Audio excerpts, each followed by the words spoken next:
Welcome to Monsterous Mondays. This is the DMG, and in this video we're going to talk about the little known Mushroamer.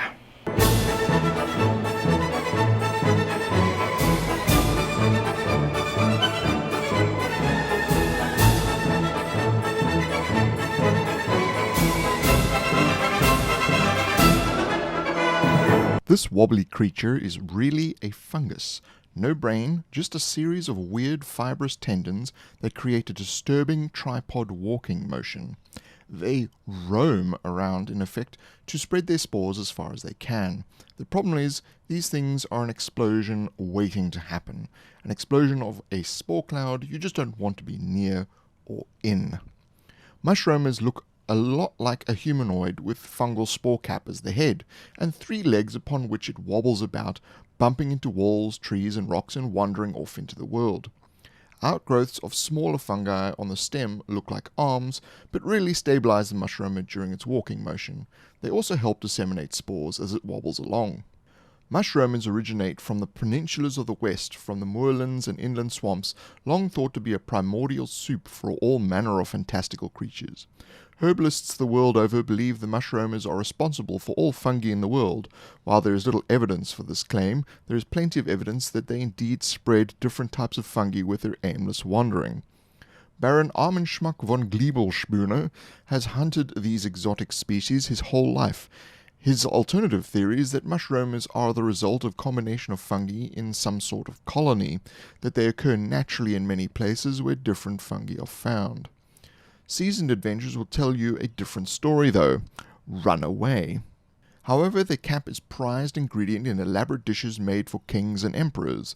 Mushroamer soup is delicious and extremely expensive to produce, requiring years of training by elite chefs working the palaces of the major kingdoms.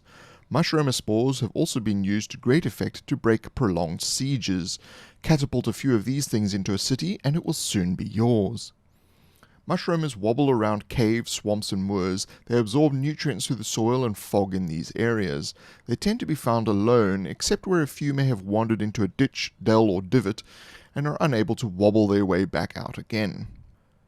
They are completely mindless and operate purely by randomly walking around and spewing out clouds of spores to seed the environment with their spawn.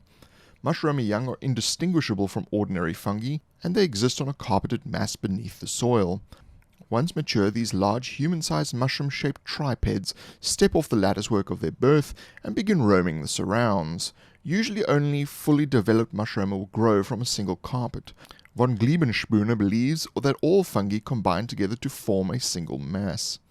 They can roam for many years, constantly seeding the environment. In many cases, the air becomes toxic to most animals as a dense fog of spores hangs over the terrain.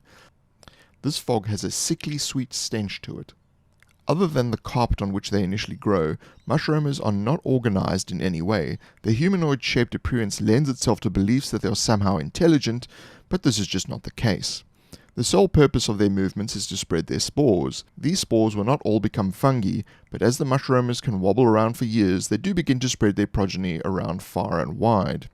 Their movements are completely random, and their direction changes randomly or when they bump into obstructions in their path.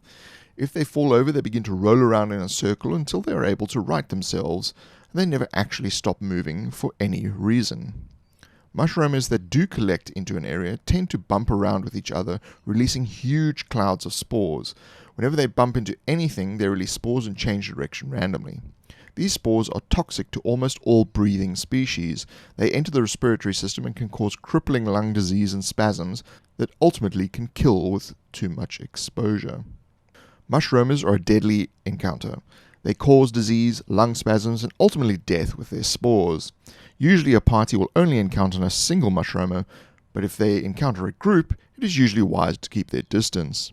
Single mushroamers spew out clouds of spores that affect the area in which they are roaming for a brief period. This generally happens when the mushroamer is attacked or it bumps into something or someone that obstructs its path. As they change direction frequently and randomly, it is almost impossible to predict where they will move next. Groups of mushroamers have a constant cloud of spores that hang over them that act as a fog that is thick enough to obscure vision. Thank you to all the patrons on Patreon who helped support the making of these videos. You can subscribe to this channel and click the bell to receive notifications of when these videos come out. Like button, and check me out on Facebook and Twitter /70System. See you in the next one.